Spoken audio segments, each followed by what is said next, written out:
What is this? What is this? What is this? What is this? Yani ben Endonezya'nın yatak odası kültürünü değiştireceğim diyorum. Burası Endonezya, Jakarta. Bir otelin lobisi. Burada yoğurt olarak nerede? Yoğurtlar.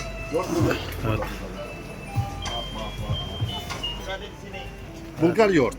Bulgaryan yoğurt. Bir dakika. Evet. Greek yoğurt. Hangisini istiyorsun abi? Alayım ben sana. Abi Türk yoğurdu istiyorum ama Türk yoğurdu yok abi. Almıyoruz o zaman abi. o zaman alıyoruz. Almıyoruz. Protesto ediyoruz abi. Kendimiz yapacağız. yapıyoruz evde abi. Kendimiz yapacağız. Evde kendimiz yapıyoruz. Gel. Herkese selamlar arkadaşlar. Yepyeni bir bölümle karşınızdayım. Endonezya'dan İbrahim abi, girişimci. Onun hayat hikayesini dinleyeceğiz. Endonezya'da iş yapmak isteyenler, karşılaştığı zorluklar neler? Bu abi ne yapıyor burada Endonezya'da? Bunları konuşacağız şimdi. Merhaba İbrahim abi. Merhaba Ayhan kardeşim. Nasılsın öncelikle? Teşekkür ederim. Çok sağ ol. Allah razı olsun. İşler nasıl gidiyor? İşler mücadele devam. Durmak yok. Yola devam.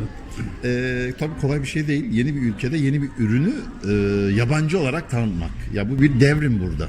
Çünkü bu adamların ömürlerinde böyle bir şey görmemişler. Ama bu bizim yıllardır yatak odası kültürümüz. Hatta bizim tarihi bağlantısı da var. Şöyle ki bizim bu sandıklı yatak bazası dünya literatürüne Ottoman bed frame diye girmiş. Bunu bizi seyreden arkadaşlarımız çok basit Google'a yazabilirler, görebilirler. Google'a eğer Ottoman bed frame diye yazdıklarında çıkan resimlere baktıklarında görecekler ki dünyada bu özellikle İngiltere ve İngiltere'nin sömürge ülkelerinde bu Ottoman bed frame diye geçmiş. Ben ismini vermek istemiyorum. Dünyanın büyük firmalarından bir tanesi mobilya üzerine. Kur'an-ı Kerim'in yakıldığı bir ülke. İsveç'in bir firması. Onun bile dünyada Türkiye dışındaki tüm mağazalarında bu Ottoman bed diye satılıyor. Şimdi ben buna Mr. Baze diye başladık. Jakarta'da 6,5 yıl oldu. Ben hanımla Antalya'da tanıştım. Hanım konferansa gelmişti. Benim hanım ağız çene cerrahı.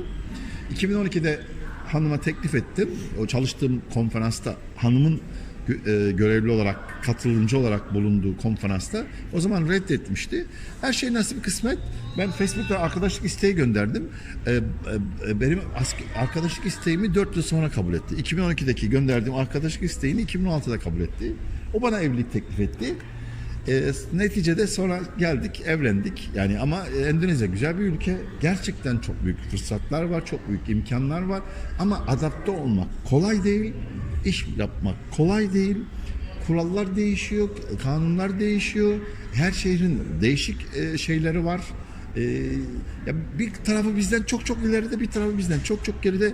Ama gerçekten muhteşem bir coğrafyası var. Rengarenk denizin altı, deniz demeyelim, okyanusun altı, adalar ülkesi. Yani iş konusunda zorluğu var. Çalışma izinleri almak kolay değil, pahalı. İş kurma konusunda da dil bilmeden olmuyor. Mesela benim hanımım ağız çene cerrahı. Ben hanımın eline bakmamak için kendim ille bir şeyler yapayım diye zorluyorum. Ben zorladıkça yani buradaki Endonezyalı kadınlar da çok farklı. Yani buradaki ana erkil bir topluluk Endonezya. Yani kadınlar daha ağır basıyor. Artı yani ben buradaki etkinliklerde de bunu anons etmiştim. Daha önceki video çeken Endonezyalı film YouTuber'ları da konuştuğumda Endonezya'daki tüm kadınlar tiger, kaplan, erkekler kedi gibi. Evet, yani benim de bir şey dikkatimi çekti. Evet. Burada kadınlar genelde çok çalışkan. Yani her sektörde kadınları görüyorum. Erkekler biraz daha geri plandalar. Yani o enteresan, ilginç. Çok enteresan, ilginç. Endonezya'daki halk kahramanları, büyük komutanlar, generaller, büyük siyasi politik figürlerin arkasında da çok güçlü kadınlar var. Yani kadınlar olmasa Endonezya'da hayat durur zaten. Yani kadınlar yerine göre çok itaatkar, yerine göre çok tehlikeli. Yani buradan evlenecek olan arkadaşlara evet. ufak bir ipucu. Bir ipucu. Neyle karşılaşacağım yani hakkında. ben kadın diyorum. Endonezya'da kadın daha da kadın. Ya ben İngilizce söylerken woman is woman, Indonesian woman. Ama sadık var yani. Yani evet. Çok sadık var. Sumatra woman more woman. More difficult, more dangerous, more sometimes lazy. Evet, ufak bir ipucu da verdikten Evet, sonra evet, şimdi evet. Esas konumuza girelim. işle alakalı. Sen burada İbrahim abinin anlattığı üzere yatak bazası yapıyor ama onun derdi bu yatak bazasının Ottoman bed olarak literatüre geçmesi. En büyük derdi o. Onu anlıyorum yani. Evet, benim derdim kendim için kişisel bir ihtiyaç maddi bir beklenti içerisinde değilim. Yani ben 56 yaşındayım. 47 ülke gördüm. 4 defa Avrupa'yı dolaştım. İngiltere'nin ortası Birmingham'a kadar arabayla gitmiş biriyim. Yani 2003'te, hatta geçen bir arkadaşım videosunda da bahsetmiştim. Benim o resmi atacağım, onu da koyarsan çok mutlu olurum. Eiffel Kulesi'nin altında 34 plakalı arabamla resmim var 2003'te. Evet. İngiltere'ye geçerken Paris'ten geçmiştik. O dönemler girilebiliyordu şeydeki arabayla yani Eiffel Kulesi'ne önüne kadar girebiliyor. Sonra Amerika'daki patlamalar, New York'taki patlamalar, Dünya Ticaret Merkezi patlamalar olunca artık herkes güvenlik tedbirlerini artırdı. Ben 2006'dan önce tekstil makine parçaları ürettim Türkiye'de. Orada da ilktim. İlk kalamadım. Şimdi Allah nasip etti. İkinci hayatımda, ikinci ülkemde burada da ilk olarak şeyler yapıyorum. Burada da ilk kalamayacağımı biliyorum. Ama bu ürünü dünya literatürüne girmiş olan bir ürünü bizim ülkemizin ilgili devletimizin birimlerinin haberdar olmadığı, sektörün de haberdar olmadığını adım gibi eminim. Yetkililere ulaştım. Onlara anlattım durumu. Dönüş yapılmadı. Benim burada bir garip bir sorun var. Bizim buradaki kurumlarımız enteresandır.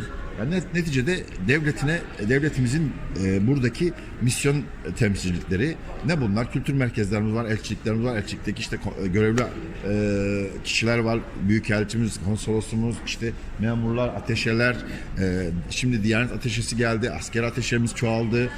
Ama şu var, genelde ben diğer ülkelerde de gördüğüm bir şey var. Elçilikteki çalışanlar bir fanus içinde yaşıyorlar. Ne o fanusun içine girebiliyorsun ne de onlar fanusun dışından parmak uçlarını bile çıkarmadıklarından dışarının hava durumunu bile haberdarlar.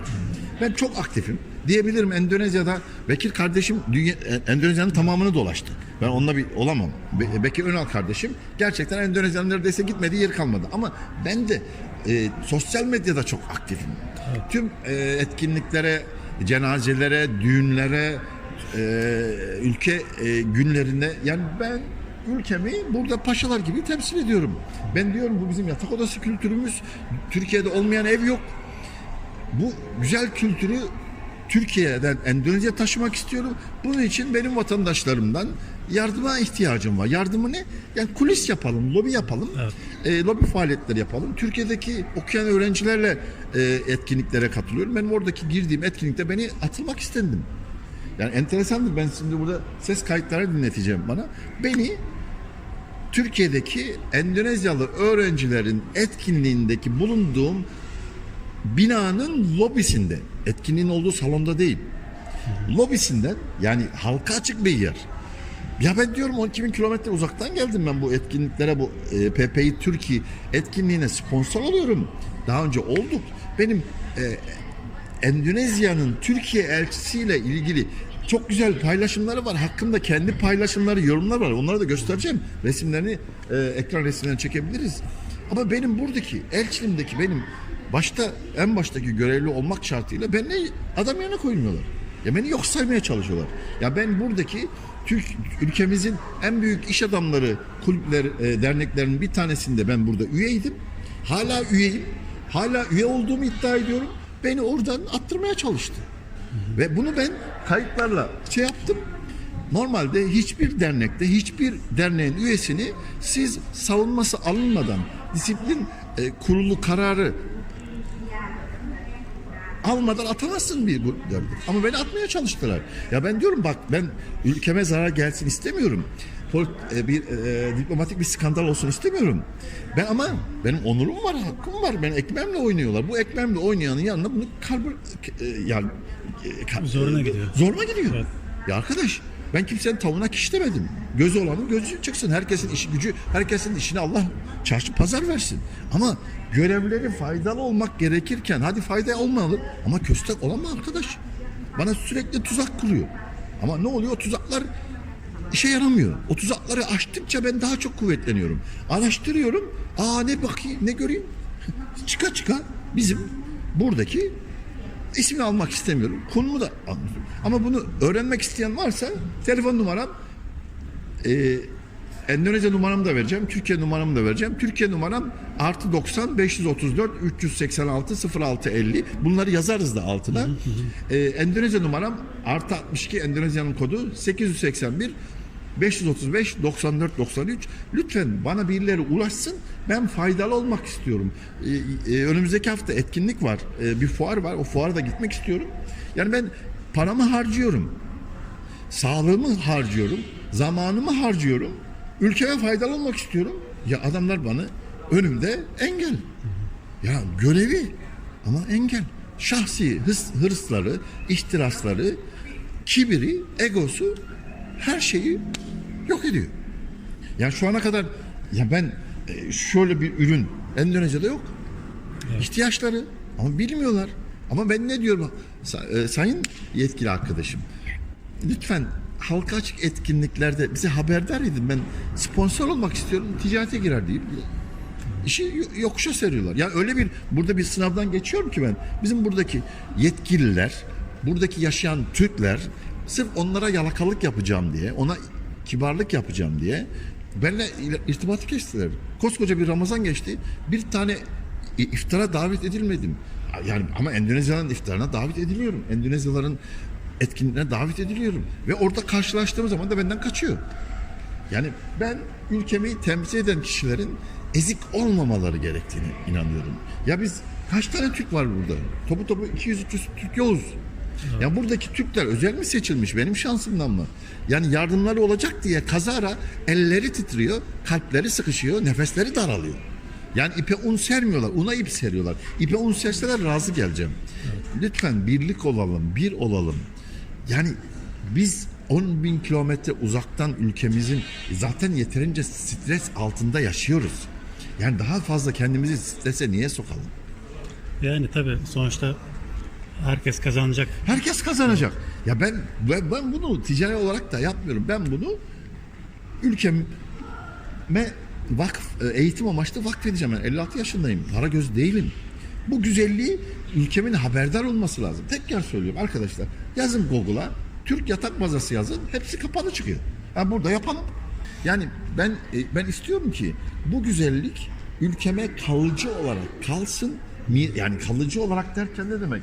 Ya ne alakası şu var? Şu örneği işte verebiliriz. Evet. Fresh fries.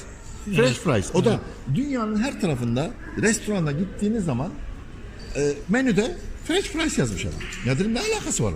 Bunların da resimleri var. Onları da atarız. Evet. Yani diyeceğim şey şu. Lütfen devletimin yetkilileri, ben Türkiye Devleti'nin ihracattan sorumlu Ticaret Bakan Yardımcısına ulaştım. İsmini vermiyorum. Hı hı. Türkiye İhracatçılar Meclisi'nin başkanına ulaştım. Türkiye İhracatçılar Meclisi'nin başkan yardımcısına ulaştım. İsimlerini vermiyorum. Ve bu başkan yardımcısı aynı zamanda mobilya sektör temsilcisi. Ya abi Allah'ın selamını bile vermiyorlar, almıyorlar ya. Ben ne yapayım kardeşim? Çıplak mı gezeyim? Taksim'de, Beyoğlu'nda. Geleyim burada elçiliğin kapısına kendimi mi zincirleyeyim? Ya etiketleme yapıyorum. Kimse dönüş yapmıyor. Vallahi abi ben geliyorum Türkiye'ye. Karşıma muhatap çıkın. Abi ekibiniz de gelin. Ben anlatayım onlara. Delilleriyle anlatayım. Ya abi ChatGPT'ye soruyorum. Onu da ekleyelim görelim. ChatGPT'de bile İbrahim kim diye şey yapınca adam soruyor. Yani garip değil mi abi ya? Enteresandır. Ben o ChatGPT'deki şeyi kaydetmiştim. Onu göstermek istiyorum. Yani çok ilginçtir. Bak abi, İbrahim Şifrek Jakarta'da tanıyor musunuz Abaca diye. Böyle yazdım. Şöyle göstereyim. Bunu resim olarak da atabiliriz. Ya ChatGPT ne diyor? Benimle ilgili çok kısa. İbrahim Bey, PT Türkiye Asya International kurucusu ve sahibisiniz. Hatta ChatGPT benim olduğumu anladı. Yani telefonun sahibi İnanmıyorsanız kendiniz de yazabilirsiniz. Evet. Firmanız Dipan Türkiber Bakası altında Osmanlı tarzı yatak masalara ilgili faaliyet gösteriyor. İşinizi Endonezya'da yeni yatak odası kültürü sloganıyla tanıtıyorsunuz ve ürünlerinizi Türk tasarımı ve kalitesini öne çıkararak pazarlıyorsunuz. Ayrıca bu projeyi sadece Endonezya ile sınırlı tutmayıp gelecekte ülkemin kurumları ve sektör temsilcileri kabul ederse yeni yatak odası kültürü dünya için Türkiye'den sloganıyla küresel çapta büyütmeyi hedefliyorum. Türk ürünlerini tanıtarak hem Endonezya pazarında hem dünya genelinde Türkiye'yi temsil etmeyi amaçlıyorum. Başka sorunuz varsa memnuniyetle yardımcı olurum diyor ChatGPT. Ya abi daha ne diyeyim yani, daha ne yapayım? Evet. Ya yok sayarsan ben de yok sayıyorum. Kim olursa olsun. Diyorlar bu Cumhurbaşkanımızın vekili. Abi Cumhurbaşkanımızın vekili olabilir de Cumhurbaşkanımızın adamın kavun değil ki koklasın. Adamın ne olduğunu bilmiyor. Adam profesör olmuş, milletvekili olmuş. Gelmiş, büyükelçi olmuş ama kibir abidesi. Ya adam bir türlü geçemiyorum. Kariyerini yok edecek. Benimle uğraşmaktan vazgeçmiyor. Benimle uğraşmaktan vazgeçmiyorsa ben bir Türk'üm. Ülkemi seven bir Türk'üm. Ben kötü bir şey yapmıyorum ya. Ben de hem onurumu hem ekmeğimin peşindeyim ben. Bu bir zulüm. Esad'ın zulmü bile bitti. Sayın Büyükelçim sizin zulmünüzden size kalmayacak yani. Biz hancıyız. Evet. Onlar yolcu.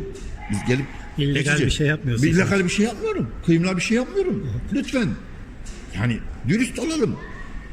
Ben diyorum buradaki ülkemin kurumları sizin babanızın çiftliği değil. Çocuk bahçesi değil. Burası bir sorumluluk sahibi gerektiren bir mevki. Ben diyorum benim ülkemin burada siz büyüğüsünüz. Ben de size geldim büyük olarak ama büyük olan sorunun kaynağı olunca işlem tıkanıyor. Herkes 3 maymun oynuyor. Kimse sesini çıkarmıyor. Herkes ben öcü değilim ya, hastalıklı değilim. Bana vebalı muamelesi görüyor. Deli muamelesi görüyorum. Problem değil. Deli diyebilirsiniz. Ne derseniz deyin. Ne kulp takarsanız takın. Canı pahasına davamdan vazgeçmiyorum. Başkanımız ne diyor? İş adamları kırmızı çizgimizdir diyor. İş adamları kırmızı çizgimizdir diyor. Holding sahibi demiyor. Büyük zengin grup şirketleri demiyor. İş adamı diyor. Küçük büyük aynı iş adamıyım. Küçük olabilirim ben şu an için.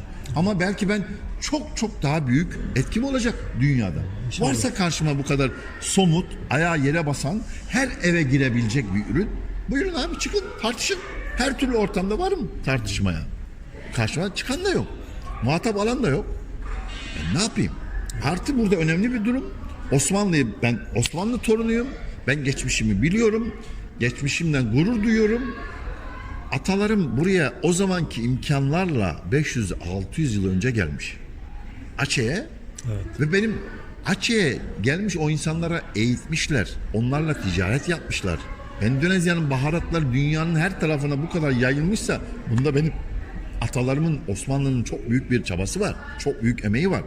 Ben diyorum iki ülkenin hükümetleri bir komisyon oluşturup bir gün tespit edip iki ülkenin ortak anacağı, kutlayacağı bir günü Osmanlı'nın Aceh'e gelişi, Endonezya gelişinin kutlanması gerektiğini, bunu tarihe not düşülmesi gerektiğini çoğu Endonezyalı bundan bir haber, çoğu Türk de bundan bir haber. Ben bunu beraber oturduğumuz masada özel bir masada buranın Odalar ve Borsalar Birliği'nin başkanının ve arkadaşlarının olduğu masada bizzat kendim konuyu açtım. Masadakilerin çoğunun Aceh'e Osmanlı geldiğinden haberi yoktu. Bunlar koskoca iş adamları, holding sahipleri. Onun için bu olay çok önemli. Özellikle şu anki dünyanın stratejik olarak Gazze'deki İsrail'in zulmü, Suriye'deki Araplardaki yeni Esad zulmünün bitmesi, bu stratejik olarak Türkiye'nin eli güçlenmişken bizim elimiz kolumuz Aceh'e bile uzandı demek. Bizim orada bile bağlantımız vardı. Biz oralara daha gittik. Türk beklenendir. Türk bekleniyor çoğu yerde. Türkiye'den ibaret değildir. Bu konunun çok ivedilik bir şekilde gündeme alınıp işlenmesi lazım. Ben ticaret peşinde değilim. Ben para peşinde değilim. Ben bu çabalarımı ticari kaygılar için yapmıyorum. Para için yapmıyorum. Ekonomi olarak yapmıyorum. Ben burada ülkemi, atamı, ecdadımı anmak istiyorum. Ve ben bununla gurur duyuyorum. Çok teşekkür ederim. Rica Allah ederim. razı olsun. Bu konuda bu videoyu paylaşılıp olabildiğince etkileşim olmasını arz ediyorum dinleyenlerden, davamıza inananlardan. Bir de enteresan da bir video var. Orada bazı yorumlar var. Onları da ben yorumlamak istiyorum. İlerleyen videolarda belki sen bu videoyu parçalayabilirsin. Bölüm 2, bölüm 3 diye koyabilirsin. Ama ben diyorum ki Türkiye gerçekten dünyanın göz bebeği, kalbi merkezinde bir yerde. Ben 47 ülke gördüm. 4 defa Avrupa'ya arabayla dolaştım. Yunanistan'da çok ticari faaliyetlerde bulundum. Suriye'de çok ticari faaliyetlerde bulundum. Kerbela'da çalıştım. Yani Mısır'da, Libya'da çalıştım. Tunus'ta, Pakistan'da, Özbekistan'da işler yaptım. Bulgaristan'da. Diyeceğim şey şu. Gerçekten Rusya, Ukrayna'da bulundum değişik yerlerde. Biz olamıyoruz. Bizim ülkemizin sorunu maalesef herkes ben diyor. Ailede ben, trafikte ben, okulda ben, yolda ben, her yerde ben. Ben dedikçe bu iş olmuyor. Enteresandır. Şurada bir yazı var. Ben onu sana göstereceğim. Şimdi ben hemen bunu aldım. Şöyle. Gel abi. Bak ne yazıyor burada. Bu duvar ben yazmadım. Alone we can do so little. Together we can do so much. Evet. Yani bunu tercüme eder misin Ayhan abicim? Sen tekrar göster, onu şey yap lütfen. Yalnızken ufak şeyler yapabiliriz diyor ama beraberken çok daha şey yapabiliriz diyor. Enteresandır. Yani bu ben hazırlamadım. Bu buranın her kolonda da var birer tane bu yazı. Ama bu ibretlik bir Evet. yazı. Yani burada amacımız bizim ülkemize faydalı olmak. Böyle güzel bir ürünün Endonezya'nın ihtiyacı var. Çünkü adamlar çok küçük evlerde yaşıyorlar. Çok küçük evlerde yaşıyorlar. Ama Endonezyalı sadece gelip geçiyor. Bakmıyor. Adamların kültüründe yok. Düşünebiliyor musun? Adamların hayatlarında hiç görmemişler. Ama bunu fark etmiyorlar. Enteresan, ben her şeyi denedim. Yani şuradan gelip geçenleri birazdan çekelim. Yani ara verebiliriz, sonra da olabilir ama gerçekten çok enteresan. Biz de olsa gelir merak ederiz, nedir, kaç paradır. Yani diyecekler la 6 yıldır sen bunu şey yapamadın. Abicim sor, ben denemek istiyorum. Hello, what is this? You have seen before your life? Oh, No, never.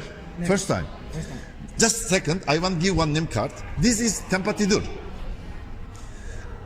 Tanpa kasur. oh, okay. Dipan saja. In Turkey, 40 tahun standar semua rumah sama. Saya mau ganti budaya kamu tidur Indonesia. I look local partner. If ada affiliate program bisa 10 cabin? affiliate. Cabin. Like tempat tidur, dipan saja. Under kasur, like storage. İdeal bagus, good idea. Good idea. Thank you very much. Yes. Thank See you. you, good luck.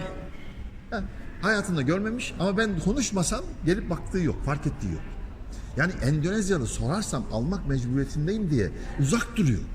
Yabancı olarak daha da uzak duruyor. Onun için ben buradaki Türk vatandaşlar, arkadaşlarımdan çok ısrarcı oluyormuşum gibi deyince abi ya şu ana kadar dünyanın normal akışına, hayatın akışına ters bir şey.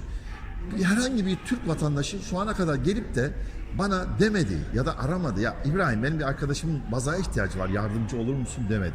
Bir tane Endonezya'da gelmedi ki ya benim komşum, arkadaşım, akrabam, patronum Türk, bu böyle bir şey varmış, Türkiye'de olmayan ev yokmuş, merak ettim, bunu görmek istiyorum, nedir, kaç paradır diye gelen olmadı. Şimdi bir grup geliyor, 3 kişi, ben onlara bir sormak istiyorum.